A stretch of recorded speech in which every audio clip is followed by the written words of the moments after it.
Hello guys, welcome back to another cinematic mic review. Today I'm reviewing James Gunn's HBO Max Peacemaker. Now I do have to tell you guys that I did enjoy the show. I just finished watching it like 3 days ago. I finished the whole thing. I didn't watch the finale when it was released. I had some issues with the show at the beginning when it came out. But then recently I finished it like about 3 days ago. So I watched it like 4 days after the finale or 5 days after the finale, I believe. So here are the things I'm gonna talk about. Look, I did enjoy the show. There were things at first. I saw the show when it came out the first day that it was released. I think we had like 3 episodes at first because I think they were doing this whole thing. 3 episodes today. On this other date, you get 2 episodes. On this other date, 1 episode, and then this other date, I don't know. It was a weird way that they were doing it. So I saw the first 3 episodes because it came out all on the same day, and I was really excited. I got home from work and I put it on and I watched it. And then when I finished watching the 3 episodes, I was like, I don't know if this is really my type of thing, because to me it kind of reminded me of what you would call like sitcom or like broadcast type of show. It kind of brought that feelings. It brought that thing to me, and I was like, I don't know if that's kind of my thing, because I never watched like sitcom shows or like broadcast type of TV. I got more into actual TV shows because they started doing TV shows like films, like Game of Thrones, Boardwalk Empire. They started filming that way, which those are like HBO. But Breaking Bad, they started filming it in a different way. That wasn't like before. It wasn't like a sitcom or this type of broadcast type of thing. So I even told my friend, I was like, I don't know, that seems like more of your thing, your type of shows that you always try to convince me to watch and I don't watch. I'm like, so I don't know about it's my type of thing. So I kind of gave up on it. After that, I didn't know. I mean, it wasn't like horrible. Like I didn't think it was bad. Like I was like, oh, this show sucks. But it's just I was like, oh, if they're going that route, I don't think it's my kind of thing.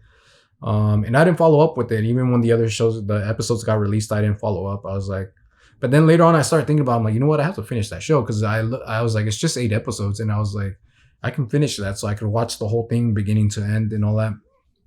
And as it was getting closer to the end, I was getting more like, you know what? I got to put that on my list. I got to finish the whole thing. I saw the 3 episodes, but I got to finish the rest. There's only a few more episodes. And then this hype was going on about how good it was more, and then how certain things happen, and then getting close to the finale, and then hearing James Gunn say, guys, please don't spoil the last episode for everybody. And so that got kind of interesting. And I was like, oh, cool, I should watch it. But then when I wanted to watch it again, I was like, I should watch the whole thing from the beginning, because I was like, I need to refresh my mind. I don't just want to jump into episode 4 and continue on and kind of be like, oh, yeah, I think I remember that. I'd rather watch it as a whole again. So I rewatched it, and then my feelings towards it was like, oh, cool, yeah, this is great. I remember the episodes, and I love some of the scenes in it. I love some of the camera work in it, the performance in it. I mean, a lot of great actors in here. I think is it Danielle Brooks from Orange is the New Black? The girl that plays Hardcore, and Steve Agee, who's playing Economos. He also played King Shark in the Suicide Squad. He's in it. And then the guy that plays Mern, and this other guy played Vigilante. The guy that plays Vigilante, Freddie Strama's in it. So these characters were all interesting and all. And I was enjoying it as I was rewatching it the first 3 episodes again. I was getting my mind refreshed and everything. And then by the time I got to 4, I was like, oh, damn, yeah, I should have stuck to this damn show. If I would have known like it was going to make this kind of turn to it, it was great. Because episode 4 or 5, which I think is probably like my favorite one, it's where you kind of realize that freaking Peacemaker's background is not so nice, and you get to feel that too in the first episode, I think, when he sees his dad. And it's something I love. There's some scenes with his dad, which I feel are like really fucked up but funny at the same time, but fucked up, and it made me laugh the way there's some scene right there where he fucking just straight out tells him, he's like something like, from my sperm, you came out of my sperm. And I'm like, damn, what a dick. But you kind of laugh, like, but then you're like, what a fucking dick. And then by episode 4, you kind of see that he's trying to connect with his dad and all that. But in episode 4, you see his background and you see how heartbreaking it is. And I was even shocked. I got hooked onto the screen. I was like, oh, damn. I was like, is this shit really happening? I'm like, did this shit really happen to him? I'm like, damn. And I didn't even know they were going to take it that way. But I'm like, that's something amazing that James Gunn can just make these characters kind of like, you would say, like, stupid in a good way. And then still give it this dramatic side to it where you hooked and you kind of feel for these characters. Yeah, they may be stupid, but they're just like, they have their backstories right there, and some of them are heartbreaking. And even John Cena's performance in that episode and all that, it was great. I mean, I got hooked to it, and I'm like, damn, is this really John Cena doing this shit? And I gotta tell you, I'm gonna repeat it again. I didn't like John Cena's acting in Bumblebee. I hated it. I went to go watch Bumblebee. I think I said this before, and I couldn't stand John Cena's acting. I remember I went to go see it with one of my nephews, and he was sick at the time, and he's like, hey, I think I'm gonna have to go. I'm sorry that I set this up. You can finish the movie, finish it. I'm like, no, man. I'm like, you know what? It's okay. You're sick. I'm sorry, but I kind of want to get out of here because I don't want to fucking watch John Cena's performance in this film. I can't stand it. So it's okay. I just can't stand it. But when I saw the Suicide Squad, and I said this in my review, I think I said how I didn't like him in Bumblebee, but I liked him here in the Suicide Squad because it felt like he fit the character. Either he fit the character or his acting was getting better. And to be honest, right here, when I see Peacemaker, I'm like, oh shit, he does fit the character. And I think his acting is getting better than it was his acting was just kind of odd in Bumblebee. It was just like not that great. But here, he's actually doing good with his performance and acting. And I actually feel like he is playing this part of this character. It's not me saying that's John Cena trying to act, but he can't act. This is actually John Cena doing his thing, being this character of Peacemaker here. So that's something that I loved about it too. And obviously it's James Gunn's. It's a total James Gunn thing, man. I love James Gunn from Guardians of the Galaxy, Super. And then when he came over to take over the Suicide Squad, I was really excited because it was him, because I was a fan of his from Guardians of the Galaxy. But I love the Suicide Squad a lot. You guys know I do because you guys saw the reviews, you guys saw the pops that I got and all that. It was a movie that I didn't think was going to hit me of the year 2021, but it did. I mean, I still remember because it was just a few months ago, me searching for the pops, me buying the clothing items and all that. Right now, I'm wearing the Suicide Squad one because this one has Peacemaker in the middle. You can't see it, but Peacemaker is like right here in the middle. So I put that on for the review today. I've had this one already, and so yeah, James Gunn is there, and he's been vocal a little bit about how on the other side he doesn't have that much freedom, but here on this side he does total freedom, and he's like, go all the way wherever you want to go. And right here was just cool because it was a total James Gunn thing. I mean, even the dark comedy, this show, when I was watching it, I didn't watch it on the TV. I watched it on my computer in this room on my screen.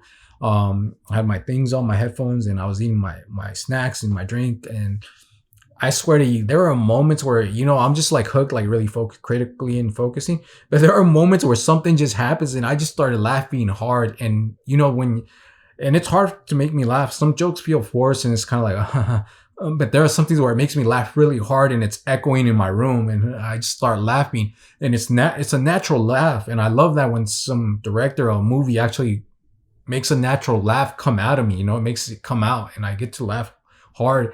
And there's a lot of scenes in the show that made me do that, and that's something I loved about it. The other thing is the comedy, the writing, dark comedy and all that.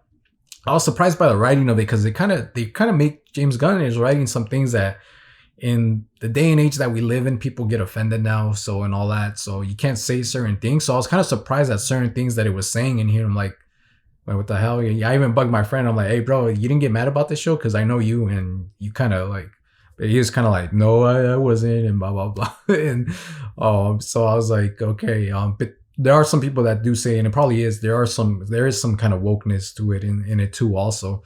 But I loved it because it reminded me of the comedies that I used to watch, that I used to laugh at and with, now we don't get those kind of comedies that much. But here it seemed like, I was surprised. It was like, I was trying to see if anybody's already saying like this thing should be canceled out or something, but it was there. The other thing is, it kind of reminds me a bit of, what I like the writing of James Gunn. He actually makes you, like I said, it kind of relates to what I said earlier. He writes these characters kind of like, people would be like, these characters are fucking stupid, in a good way though too. But then he puts this whole dramatic thing where you actually care for them. And that's kind of the twist that I liked at the episode 4 and all that. I was like, oh damn. I was like, damn, this shit's good actually. I was like, damn, I'm gonna stay in. I should have just fucking followed it and then, just give it a chance. That's the whole thing.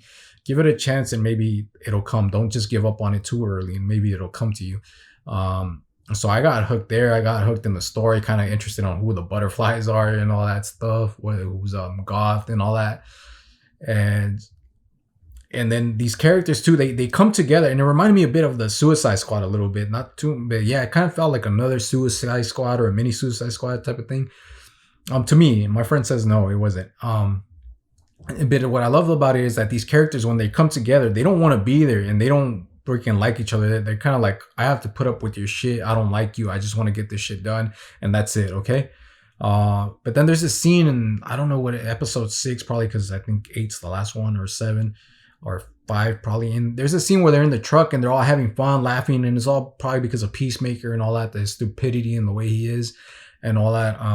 And someone gets a picture and then they send it out. I think it's Hardcore, and she seems like she's debating, but then she has a smile and we don't really see her that happy. And she finally smiles. She's finally smiling, and she sends it to everyone in the team. And I think even Economos gets it, Peacemaker gets it. I think even Vigilante gets it. And it's something so really touching that, they didn't want to be with each other at all at the beginning. And they couldn't stand each other and they just wanted to get the shit done. But now look, they're all together. They're having a moment, and now they seem like they'd be down to open up to each other. And I think that relates to real life. Sometimes maybe there's someone I don't know and I probably don't like them, but then there's a moment where someone doesn't like me, but then they have a moment with me. And then after that moment, you kind of see like, oh, you know what, that person's not that bad. I think I kind of want to hang out with them or get to know them more, or I'm surprised on some of the people that I actually hang out with. I didn't think I was going to hang out with them, but they're my friends now. And I think they are too, in a way. So I thought that was pretty cool. The writing is great. The other thing is the style of it is so James Gunn. I was watching it and I'm like, you know what? This is so James Gunn, man. Like, there's a scene, I think, where Judo Master is outside of the liquor store and he's just in his green suit and eating the hot Cheetos. And just the look of it, the world that he's in, the costume, the type of costume that he has, bright green, and just in like some type of outside of liquor store, like a real world liquor store and all that, just eating hot Cheetos. Like, that reminds me of like something from Super and all that, which is one of James Gunn's films, which I love that film. I remember I had to look for it when it came out on the computer somewhere. And my biggest regret is not buying it when it came out. I don't know why I didn't take it that important to not buy it when I was collecting the movies, or I'm not sure if I never came across it, but I should have bought that movie when it came out right there. It's one of my regrets. But I might get it soon now that I'm saying this. I'm gonna look for it and try to buy it. So yeah, I love that style of it. The green, it reminded me that it's just the green pops out and all that, and it's something so colorful. The way that James Gunn does his thing. The other thing, one thing that bothered me at first was like, oh great, we got another villain that's kind of like Starro, which is a creature and all that, an animal and type of thing. This caterpillar thingy is in there, and I was like, oh, I don't know if that thing's kind of right. I was like, we already saw that. But then again, you know what? When I looked at that thing, I'm like, that thing reminds me of his film. I didn't see this film, but I've seen the trailer and I've seen clips. I'm like, I don't know why. This does seem James Gunn too, because it's like, it reminds me of his film Slither, I believe, where it's kind of like about these creatures or these worms, these slimy thingies and all that. So I'm like, yeah, that kind of fits the whole James Gunn thing and all that. Then again, I'm like, you know what, Mike? It's actually interesting because usually when we see superhero films with the villains, they're usually and I'm probably one of these people that I would rather have a grounded villain and a grounded superhero, something that's believable. But now I'm thinking, not many people do the villains, and in the comics there are villains that are like Starro, I guess, and all that, creature villains and all that. And he does it again here, and so I'm thinking this is something that fits him because he knows how to do it well. So I accepted it here. I'm one of those guys that would probably be like in another movie or somewhere else, I'd be like, what the hell was that? But with James Gunn taking it, I was like, it's cool with me. And I thought that villain was real from the DC comics, but I don't think it is. So I was trying to look for it after I saw it because I didn't want to get spoiled on anything if it was when I was watching the show. But I think I read that I think James Gunn made that up, and the butterflies too and all that. I think, if you guys know, let me know. But yeah, so that's what was going on there. So I love that.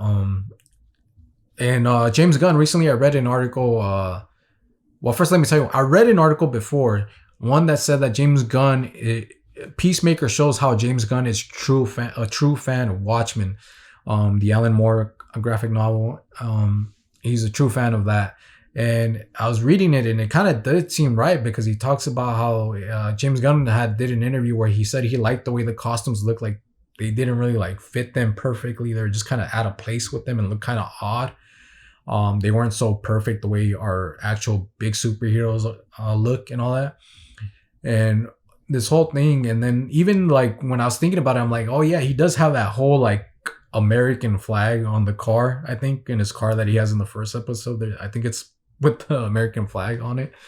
Um, so that fit well. It seems like I think I read that article and it kind of made sense that it might actually Peacemaker actually kind of shows that maybe James Gunn's influence are from Watchmen and all that, you know. And there are other things in there too that it says. Another article that I barely read last night is that James Gunn, I finally said that he what was the reason he did the spinoff on Peacemaker. When this news came out, I was also one that was curious onto like, not curious, but I was like asking myself, why would you do Peacemaker? I'm like, Peacemaker was all right. I love John Cena's Peacemaker, and it wasn't like a big time, but it was a big moment in the scene in the movie. But I was like, why would you go with Peacemaker out of the character? Like, you could have gone with King Shark, probably could have done a Harley Quinn one. I don't know. It wasn't Peacemaker that I thought of would be it. But he said that it was in the scene in the Suicide Squad when Peacemaker is deciding, has to, he's contemplating deciding whether to kill Ratcatcher, because, he made a vow that he'd have to protect peace, and no matter what gets in his way and all that. So there's that scene where it's dramatic and you see that performance in his eyes and all that. James Gunn said that. And to be honest with you, that was the moment that said, fuck, I love this fucking film. Because I love that whole betrayal thing. I wanted a little bit, I think I said it in my review, I kind of wanted a little bit more of something of that drama in it. But that fit perfectly. And I'm like, this is fucking great. This whole thing of betrayal, and especially from Peacemaker and all that. And this whole scene, yeah, I felt that scene. It's probably one of my favorite. It's one of the scenes that I look forward to when I watch the movie all the time. Is that scene when is the betrayal of Peacemaker and Bloodsport going after him, and then the same thing with Ratcatcher and all that, and then even the emotional scene with when he goes against Rick Flag. And James Gunn said that just the look in his eyes, the performance on the camera and all that, and he said that I can do something with that, and that's pretty cool because that shows you, you can take inspirations from people, from little things and all that. I have ideas right now, and it reminds me, I think I had an idea with an actor that I used in a film or an assignment, and I looked at him, or I think, was it him?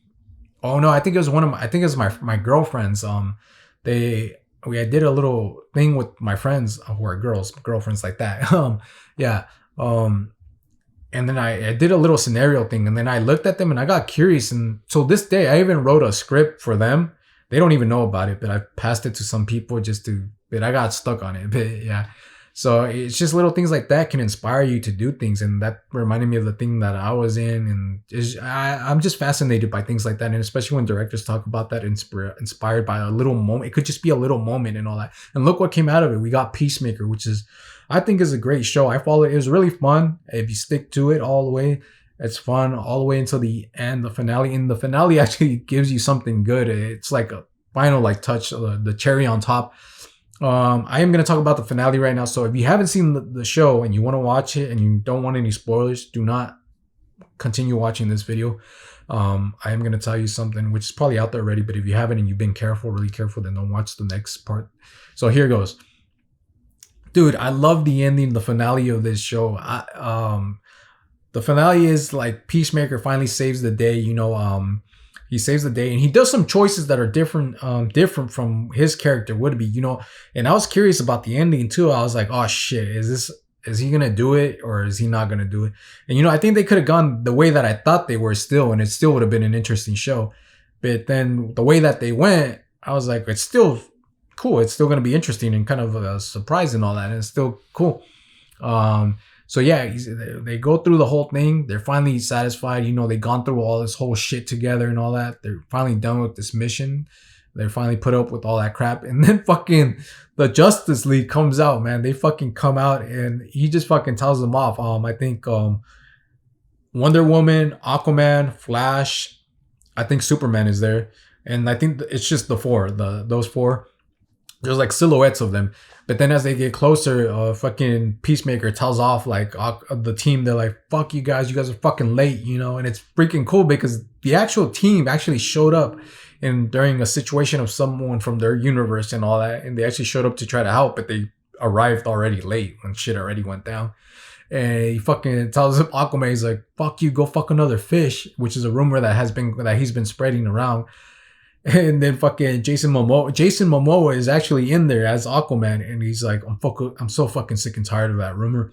Which he ends up looking at Barry Allen of the Flash, which is Ezra Miller is also in there in his costume, and he's like, it's not a rumor though. And then fucking Aquaman just tells him, "Fuck you, Barry."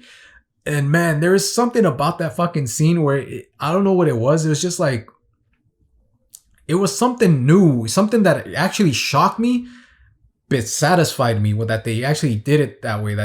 It was just something that I didn't expect, and even I was shocked. I texted my friend, and I don't know what I said, and then he responded back like "fuck you, Barry," and I was like, so he knew what I was talking about. I'm like, dude, this was fucking cool. I'm like, this was out of place. This was something new. I'm like, why don't they fucking do it like this? I'm like, I would love to see Aquaman keep going more further into that route. He kind of is a little bit because he's the cool guy, Jason Momoa, and all that.